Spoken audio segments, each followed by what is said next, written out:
সুপ্রিয় দর্শক, আমাদের পৃথিবী যুদ্ধের একটি নতুন যুগে প্রবেশ করেছে। এটি এমন একটি যুগ যেখানে আর্টিফিশিয়াল ইন্টেলিজেন্ট এবং টেকনোলজি ব্যবহার করা হয়েছে।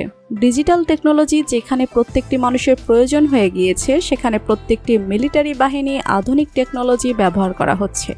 আজকের এই ভিডিওতে আমরা জানতে পারবো মিলিটারিদের আধুনিক টেকনোলজি। বিস্তারিত জানতে ভিডিওটি না টেনে শেষ পর্যন্ত দেখতে থাকুন।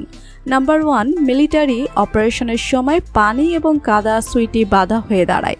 এই পানি এবং কাদার কারণে মিলিটারি গাড়িগুলো এক জায়গা থেকে অন্য জায়গায় যেতে পারে না। এই সমস্যার সমাধানের জন্য রয়েছে ফোল্ডিং রোডস। এটি হচ্ছে 8x8-এর একটি ট্রাক। এটা ট্রাকের পেছনে ফোল্ডিং রোডস রয়েছে।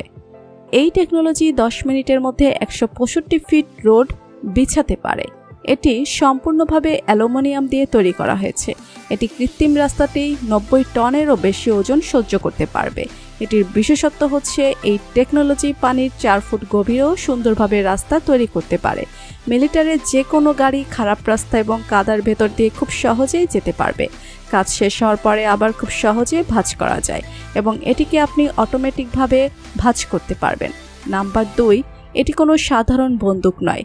এই বন্দুকের ভিতরে গুলির বদলে বেশ কয়েকটি ব্যাটারি রয়েছে। এটি হচ্ছে একটি ড্রোন বন্দুক। এটি 2 কিলোমিটারের মধ্যে যে কোনো ড্রোনকে জ্যাম করতে পারে। বর্তমানে ড্রোন টেকনোলজি উন্নতি হয়ে গিয়েছে। এই ড্রোনের মাধ্যমে আমরা বিভিন্ন এরিয়ার শটস নিতে পারি এবং বিভিন্ন ধরনের অপারেশন করতে পারি, যেটা সাধারণ ক্যামেরাতে একেবারেই অসম্ভব।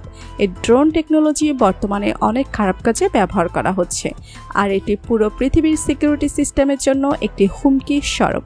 যেমন 2018 সালে ভেনেজুয়েলার প্রেসিডেন্টের উপরে ড্রোন হামলা করা হয়েছিল।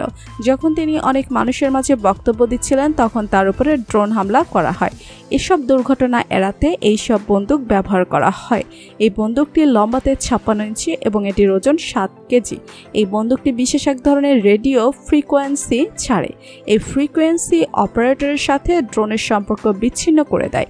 এতে করে ড্রোনের রিটার্ন টু হোম ফাংশন চালু হয়ে যায়। এরপর ড্রোন সেই জায়গাতে চলে যায় যেখান থেকে তাকে ছাড়া হয়েছিল। বিশেষ করে এই বন্দুকটি হচ্ছে রেডিও ফ্রিকোয়েন্সি জেমার। এটি মাইলের পর মাইল দূরত্বে কাজ করতে পারে। 2019 সালে এশিয়ান গেমস এই টেকনোলজি ব্যবহার করা হয়েছিল। সেই সময় এই টেকনোলজি ব্যবহার করে 7টি ড্রোনকে নিচে নামানো হয়েছিল, কারণ ড্রোনগুলো এলাকায় উড়ছিল, কারণ ওই এলাকাতে প্রেসিডেন্টের হেলিকপ্টার যাওয়ার কথা ছিল।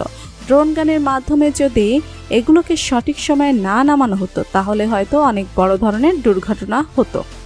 নাম্বার 3, ড্রোন গান খুব জোর হলে ড্রোনের মালিকের সাথে ড্রোনের বিচ্ছিন্ন করতে পারে। কিন্তু যদি ড্রোনকে কবজাতে নিতে হয়, তাহলে স্কাই ওয়াল 100 বাজুকার সব থেকে জিনিস।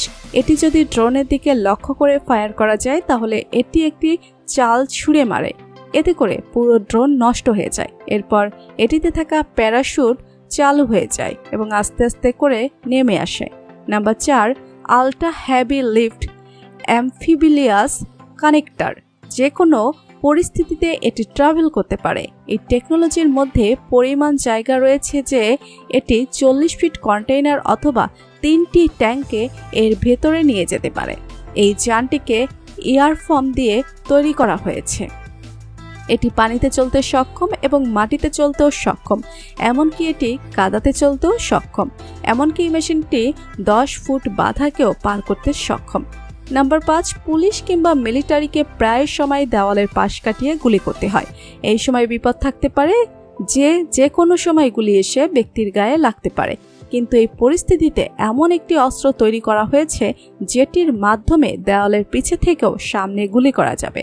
এই অস্ত্রটির নাম হচ্ছে কর্নার শুটার। এটি এমন একটি ওয়েপন যার সামনের দিকে ওয়েপন কিংবা গ্রেড থাকে। এই গানের সামনের অংশটি 60 ডিগ্রি পর্যন্ত বেঁকে যেতে পারে। অ্যাকুরেট শট নেওয়ার জন্য এটির উপরে একটি ক্যামেরা রয়েছে। এই ক্যামেরার কারণে দেওয়ালের পেছনে থেকেও খুব সহজেই লক করা যায়। তো বন্ধুরা, এই 5টি টেকনোলজি থেকে আপনার কোনটি ভালো লাগলো জানিয়ে দিন কমেন্ট করে। আর ভিডিওটি ভালো লেগে থাকলে একটা লাইক দিয়ে চ্যানেলটি সাবস্ক্রাইব করুন। ধন্যবাদ।